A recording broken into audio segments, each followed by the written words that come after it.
Fox McCloud joins the Mario Galaxy, Marvel announces new projects, and some bad news from PlayStation. Welcome to this week's Nerd Roundup, hosted by the Nerd Factory. I'm Jake. Let's catch you up. With 1 week to go before the Super Mario Galaxy movie hits cinemas on April 1st, Nintendo and Illumination announced that Fox McCloud from the Star Fox games is joining the fun. Along with a really cool poster, a video of Glenn Powell skipping through the rows of a cinema for some reason.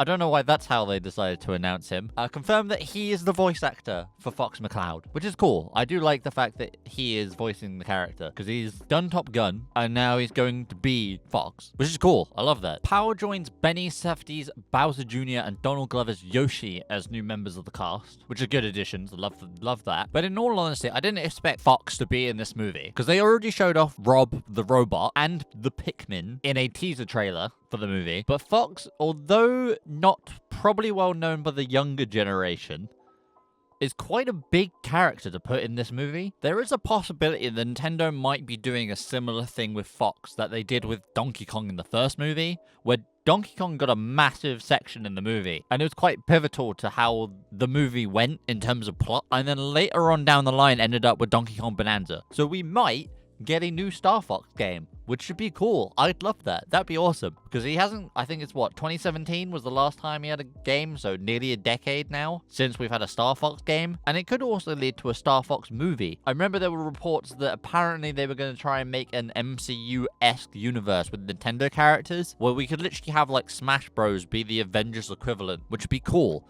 I'd love that. Give me that film.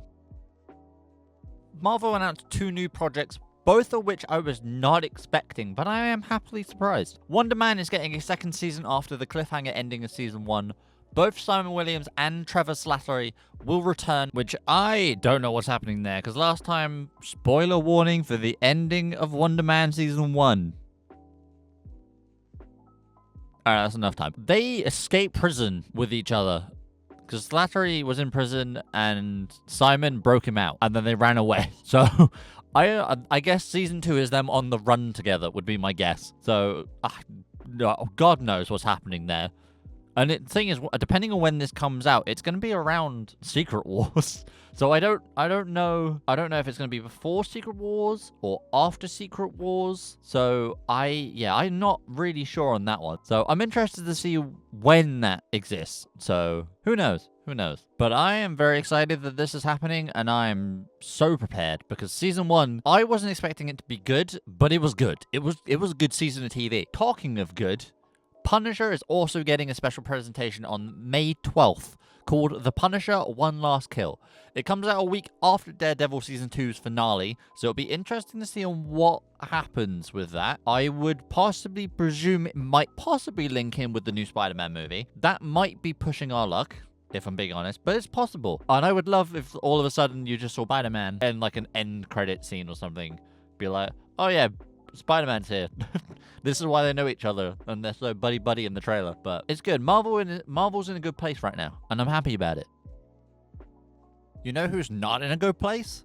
Sony. Sony, along with PlayStation, has announced a price increase for their PS5 consoles and the PlayStation Portal, which comes to effect on April 2nd. So about a week. Each of the PS5 consoles are getting a £90 increase, meaning the base PS5 will be 570 quid, the digital PS5 will be 520, and the Pro version will be 790 quid, which are all insane, especially the Pro version. Considering the original PS5 was 450 when it came out, it has increased around 27% since its release, which is just insane. Like, it hasn't been a common practice for console pricing.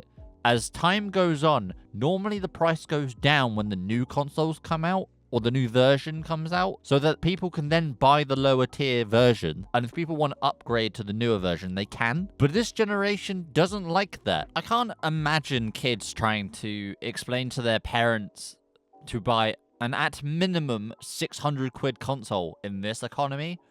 I can't see it. Like, I used to, as a kid, beg for like the PS3, which I did end up getting. Great console. But the price wasn't that bad. I don't remember how much it was, because obviously I was a kid, but it wasn't that bad. But I cannot imagine a kid being like, oh yeah, I would like a £600 console, please. And then the parent trying to explain, oh yeah, sorry kiddo, I can't get that because it's 600 quid. Like, it's crazy. The Portal also didn't escape these price raises, with it getting raised in price by 20 quid. So it's now 220 quid to buy one. So yeah, they're just increasing prices all around. Even though the day they announced it, apparently RAM prices went down, which is probably one of the reasons why everything went up. So that was a little bit ironic. Are they going to lower the prices? Probably not. PlayStation, in a statement, said, with continued pressures in the global economic landscape, we've made the decision to increase the prices of the PS5, PS5 Pro, and PlayStation Portal remote player globally. We know that the price changes impact our community, and after careful evaluation, we have found this was a necessary step to ensure we can continue delivering innovative, high-quality gaming experiences to players worldwide. I'm not a massive fan of these increases, as I doubt many of you are, but the worry I have is that the prices, when things have actually settled, that the prices are going to stay the same rather than go down. Because I honestly think that the next generation is going to come out and these prices are still going to be the same, which honestly sucks, because the console, PS5 is a very, very good console. But again, it's one of those things where time will tell. It could get worse. Let's be real. It could get worse. The PS5 Pro could be £1,000. You could spend an entire grand on the console. Like, it could be that bad. So who knows? Who knows? Now you're all caught up. I cannot wait for the Mario Galaxy movie. I didn't see the first one in cinema. I saw it on TV, but I didn't see it in cinema. But I'm definitely seeing this one in cinema. But I'm tempted. They do 4DX at Cineworld, so I might go watch that version and get shook around while they're flying through the galaxy. But as always, don't forget to like and subscribe, as you'll be getting a Nerd Roundup every Monday at 6 p.m. UK time. If you have any suggestions on what you'd like to see or anything you'd really want to say, comment down below and I'll try and respond as soon as I can. Other than that, I'll see you next week.